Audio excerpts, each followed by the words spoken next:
बिस्मिल्लाहिर्रहमानिर्रहीम। मैं हूं अदनान और आप देख रहे हैं मेरा यूट्यूब चैनल कश्मीर व्लॉग्स। आज के व्लॉग में बात करेंगे कि तहरीक-ए-लब्बैक पाकिस्तान ने 2018 के इलेक्शन में पंजाब से, सिंध से, बलूचिस्तान से और KPK से कितने वोट हासिल किए और हर सूबे में तहरीक-लब्बैक पाकिस्तान की क्या पोजीशन रही। वीडियो शुरू करने से पहले मेरी आप लोगों से एक छोटी सी रिक्वेस्ट है कि अगर आपने अभी तक हमारे चैनल को सब्सक्राइब नहीं किया तो चैनल को सब्सक्राइब कर दें, बेल ऑल नोटिफिकेशन ऑन कर दें ताकि आने वाली वीडियोस बआसानी आपको मिलती रहें और व्लॉग को पूरा देखा।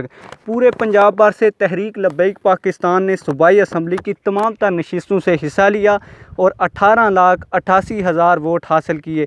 पंजाब से तहरीक-लब्बैक पाकिस्तान वोटों के लिहाज से तीसरी बड़ी सियासी जमात बनकर सामने आई और अपने नताइज से तमाम सियासी मुबस्सिरीन की तवज्जो अपनी तरफ मबजूल कराने में कामयाब रही।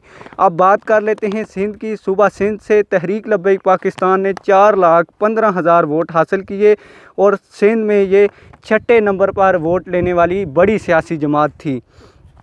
अब बात कर लेते हैं सूबा बलूचिस्तान की। सूबा बलूचिस्तान से तहरीक-लब्बैक पाकिस्तान 11,000 वोट लेने में कामयाब हुई और ये वोटों के एतबार से 15वें नंबर की पार्टी थी सूबा बलूचिस्तान से। अब बात कर लेते हैं KPK से। KPK से तहरीक-लब्बैक पाकिस्तान ने 78,000 वोट हासिल किए और KPK में वोटों के एतबार से तहरीक-लब्बैक 7वें नंबर पर रही।